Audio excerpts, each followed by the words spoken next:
ஏன் திருமணம் இச்சையை தடுக்கும் என்றால், திருமணம் ஆனதற்கு பிறகும் ஏன் கள்ள தொடர்புகள்? ஏன் கள்ள தொடர்பு?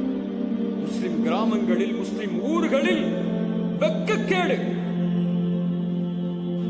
முஸ்லிமான பெண்கள் தன்னுடைய கணவன் வெளிநாட்டிலே வாழ்ந்தால், இல்ல மஷா அல்லாஹ், அல்லாஹ் பாதுகாத்து கண்ணியமோடு வாழக்கூடிய பெண்களை தவிர மற்ற எல்லோரும் பேஸ்புக்ல, ட்விட்டர்ல, வாட்ஸ்அப்ல, ஸ்கைப்ல தன் கணவன் அல்லாத மற்றவர்களோடு பேசுகிறார்கள் என்றால் இவர்களை திருமணம் தடுக்கவில்லையே. திருமணத்திற்கு முன்னால் ஒன்று அவனுடைய வாழ்வில் இருந்தால்தான் திருமணத்திற்கு பிறகும் அவனால் அந்த வாழ்வோடு தொடர முடியும். என்னது? ரசூலுல்லாஹி ஸல்லல்லாஹு அலைஹி வஸல்லம் உங்களுடைய பிள்ளைகளுக்கு இந்த வரலாறுகளை எல்லாம் கற்றுக் கொடுங்கள். அது அவர்களை மாற்றும், அவர்களுடைய வாழ்வை சீர்படுத்தும். ரசூலுல்லாஹி ஸல்லல்லாஹு அலைஹி வஸல்லம் மஸ்ஜிதில் அமர்ந்திருக்கிறார்கள். அவர்களுடைய தோழர்களின் படைசூழ அல்லாஹ்வுடைய தூதர் சந்திரனுக்கு மத்தியில், நட்சத்திரங்களுக்கு மத்தியில் சந்திரன் எப்படி இருக்குமோ அது போன்று அல்லாஹ்வுடைய தூதர் ஸல்லல்லாஹு அலைஹி வஸல்லம் அமர்ந்து இல்மை, ஒழுக்கத்தை, நேர்வழியை அந்த நபி தோழர்களுக்கு கற்றுக் கொடுக்கிறார்கள். பெரும் சஹாபாக்கள் அங்கே இருக்கிறார்கள். அபூபக்கர், உமர், அலி, பிலால் போன்ற பெரும் நபி தோழர்கள் அங்கே இருக்கிறார்கள். அல்லாஹ்வுடைய தூதர் அவர்கள் பேசிக் கொண்டிருப்பதால் சபை முழுவதும் மௌனத்தோடு இருக்கிறது. அப்போது கண்ணியம் பொருந்திய வடிவில் ஹிஜாபை கடைபிடித்து ஒரு பெண் அந்த சபையில் நுழைகிறார்கள். தங்களுடைய தலைகளை தாழ்த்தியவர்களாக, கண்ணியத்தை தங்களுடைய ஆடைகளிலும் நடைகளிலும் வெளிப்படுத்தியவர்களாக அல்லாஹ்வுடைய தூதர் ஸல்லல்லாஹு அலைஹி வஸல்லம் அவர்களுக்கு முன்னால் அவர்கள் மக்களின் கண்களை பயப்படவில்லை. மக்கள் அந்த பெண்ணை பற்றி என்ன பேசுவார்கள் என்று அந்த பெண் கவலைப்படவில்லை. அல்லாஹ்வுடைய தூதர் ஸல்லல்லாஹு அலைஹி வஸல்லம் இடத்திலே ஒன்றை வேண்டி அல்லாஹ்வுடைய தூதருக்கு முன்னால் அந்த பெண் எதை வேண்டினார்கள் தெரியுமா? அல்லாஹ்வுடைய தூதரிடத்திலே அந்த பெண் அல் மௌத். எதை? எதை? அல் மௌத். ஆம், அந்த பெண் வேண்டியது மரணத்தை தான். ஏன்? அல்லாஹ்வுடைய தூதர் ஸல்லல்லாஹு அலைஹி வஸல்லம் அவர்களுக்கு முன்னால் வந்து நின்றார்கள். யா ரசூலல்லாஹ், யா ரசூலல்லாஹ், நான் விபச்சாரம் செய்து விட்டேன்.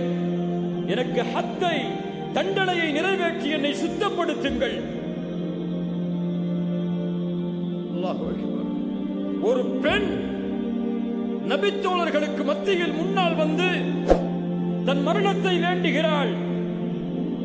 ஏன் தெரியுமா? அந்த மரணத்தோடு அல்லாஹ்வின் மன்னிப்பும் அமைந்து விட்டால் என் வாழ்வு அதற்கு பிறகு எளிது. அதற்கு பிறகு அல்லாஹ் என்னை பொருந்திக் கொண்டால், அல்லாஹ் என் அமலை ஏற்றுக்கொண்டால், என் தௌபாவை, என் வாழ்க்கை அதற்கு பிறகு எளிது என்ற மறுமையின் பயம் ரசூலுல்லாஹ்விற்கு முன்னால் அவர்களை கொண்டு வந்தது, கொண்டு வந்து நிறுத்தியது. அல்லாஹ்வுடைய தூதர் ஸல்லல்லாஹு அலைஹி வஸல்லம் அந்த பெண் கூறியதை செவிமடுத்தார்கள். ஆனால் செவிமடுக்காதவர்களை போல தங்களுடைய முகத்தை திருப்பிக் கொண்டார்கள். மறுபுறம் வந்தார்கள் அந்த பெண். யா ரசூலல்லாஹ், தண்டனையை கொடுங்கள். ரசூலுல்லாஹ் தன்னுடைய முகத்தை திருப்பிக் கொண்டார்கள். யா ரசூலல்லாஹ், மாஇஸை விரட்டியதை போன்று இது போன்று தன் குற்றத்தை ஒப்புக்கொண்டு உங்களிடத்திலே வந்ததால் மாஇஸை நீங்கள் விரட்டியதை போன்று என்னையும் விரட்டுகிறீர்களா? முடியாது. எனக்கு சாட்சி என் கரு, என் வயிற்றிலே உள்ள குழந்தை. நான் செய்த குற்றத்திற்கு சாட்சி. நான் விபச்சாரம் செய்து விட்டேன், தண்டனையை கொடுங்கள். ரசூலுல்லாஹ் அந்த பெண்ணை கண்ணியத்தோடு பார்த்தார்கள். வயிற்றில் குழந்தையை சுமந்திருக்கிறாய், குழந்தை பெற்றெடுத்ததற்கு பிறகு என்னை வந்து சந்தி. யாரையும் பாதுகாப்பிற்கு அனுப்பவில்லை. குற்றம் நிரூபிக்கப்படவில்லை. அந்த பெண்ணே வந்து குற்றத்தை ஒப்புக்கொள்கிறார்கள்.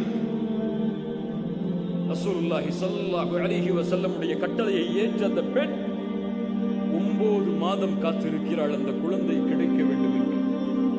9வது மாதத்திற்கு பிறகு குழந்தை பிறக்கிறது. அந்த குழந்தையை கையில் ஏந்தி மீண்டும் அல்லாஹ்வுடைய தூதரிடத்தில் வருகிறார்கள். யா ரசூலல்லாஹ், குழந்தை பிறந்ததற்கு பிறகு வா என்றீர்கள், இதோ குழந்தை பிறந்து விட்டது, தண்டனையை கொடுங்கள். மரணத்தை வேண்டுகிறாள். ரசூலுல்லாஹி ஸல்லல்லாஹு அலைஹி வஸல்லம் இரக்க குணமுடையவர்கள். அவர்கள் பறவைக்கும் மிருகத்திற்கும் தன்னை மறுப்பவர்களுக்கும் எதிர்ப்பவர்களுக்கும் ரஹ்மத் செய்வார்கள் என்றால் அந்த பெண்ணுக்கு செய்ய மாட்டார்களா? அந்த பெண்ணின் குழந்தைக்கு செய்ய மாட்டார்களா? சொன்னார்கள், இந்த குழந்தைக்கு யாரம்மா பால் கொடுப்பார்கள்? பால் கொடுத்து முடித்ததற்கு பிறகுவா? எத்தனை ஆண்டுகள் பால் கொடுக்க வேண்டும் ஒரு குழந்தைக்கு? எத்தனை ஆண்டுகள்? 2 ஆண்டுகள். 2 ஆண்டுகள் அந்த பெண்ணுடைய மனது மாறி இருக்கலாம். நாம் எங்கேயாவது தப்பி ஓடிவிடலாம் என்று கூட மாறி இருக்கலாம். ஆனால் மலையை போன்று அசைக்க முடியாத ஈமான் அந்த பெண்ணுடைய உள்ளத்தை ஆக்கிரமித்தது. 2 ஆண்டுகளுக்கு பிறகு அந்த குழந்தையை கையில் சுமந்து அந்த குழந்தை சாப்பிடுவதற்கு சைகையாக ஒரு ரொட்டி துண்டையும் எடுத்து வந்து, யா ரசூலல்லாஹ், இந்த குழந்தைக்கு பால் குடி உறவு முடிந்து விட்டது, இந்த குழந்தை சாப்பிடுகிறது, தண்டனையை கொடுங்கள். ரசூலுல்லாஹ்விற்கு வேறு வழி இல்லை. குழந்தையை வாங்கி ஒரு நபித்தோழரிடத்திலே ஒப்படைத்து அந்த பெண்ணை முன்னால் நிறுத்தி சஹாபாக்களை கல்லால் எறிய சொன்னார்கள்.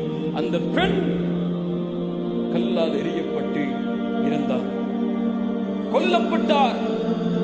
ரசூலுல்லாஹி ஸல்லல்லாஹு அலைஹி வஸல்லம் அந்த பெண்ணுக்கு தொழுகை நடத்துவதற்காக செல்கிறார்கள்.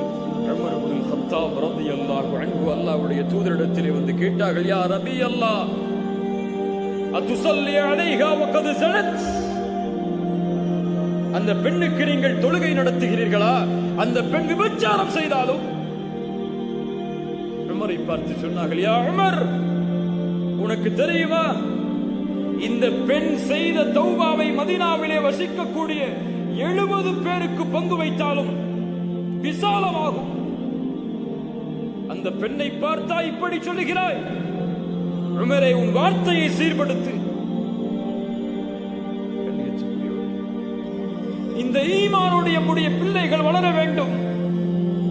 அந்த பெண்ணுக்கு யாரை பற்றியும் பயமில்லை.